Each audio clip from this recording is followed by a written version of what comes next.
वालेकुम दोस्तों, अॼु न्यू ड्रामे जी अपडेट सां गॾु हाज़िर थी चुका आहियूं हरपल जियो जे ड्रामे सां। दोस्तों त जेको न्यू ड्रामो अचणो आहे सांवल यार पिया, उन जे बारे में तव्हांखे कुझु डिटेल ॾियणी आहे। दोस्तों त हाज़िर थियासीं।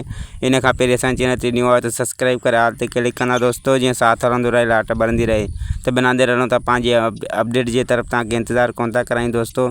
जी दोस्तों, त तव्हांखे ॿुधाईंदा हलूं त सांवल यार पिया जो जेको ॿियों टीज़र बि ऑन थी चुको आहे दोस्तों। तमामु जल्द हिन जो टीज़र बि ऑन कयो वेंदो दोस्तों। जी दोस्तों, त हिन ड्रामे जी तव्हांखे कहाणी ॿुधाईंदा हलूं त हिकु बहितरीनु कहाणी आहे दोस्तों। हिन जी जीअं त प्यारु करण वारा जेके ॿ थींदा आहिनि, हिकिड़ो छोकिरी थींदी आहे, ॿियो छोकिरो थींदो आहे।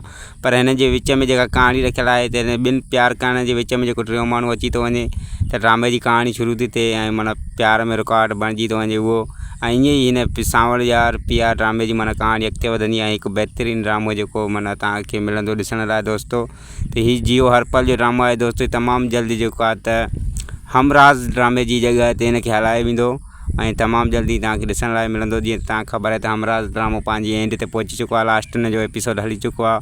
ऐं हिन ड्रामे जी बि तव्हां टीज़र ॾिसी रहिया आहियो दोस्तों। त हीउ तमामु जल्दी तव्हांजे साम्हूं ईंदो ऐं हिकु बहितरीनु कहाणी सां गॾु हीउ तव्हांजे ड्रामो साम्हूं अचिणो आहे दोस्तों। जी दोस्तों, त हिन ड्रामे जो तव्हांखे हिकु बि एपिसोड मिस न आहे करिणो। हिकु बहितरीनु ड्रामो आहे दोस्तों। जी दोस्तों, त वरी तव्हां सां मिलंदासीं असां नेक्स्ट वीडियो जी अपडेट सां गॾु। वरी बि हिकिड़ी तव्हांखे नंढड़ी गुज़ारिश, सब्सक्राइब तव्हां न कयो चैनल खे त सब्सक्राइब कयो। ख़ुदा हाफ़िज़ दोस्तों।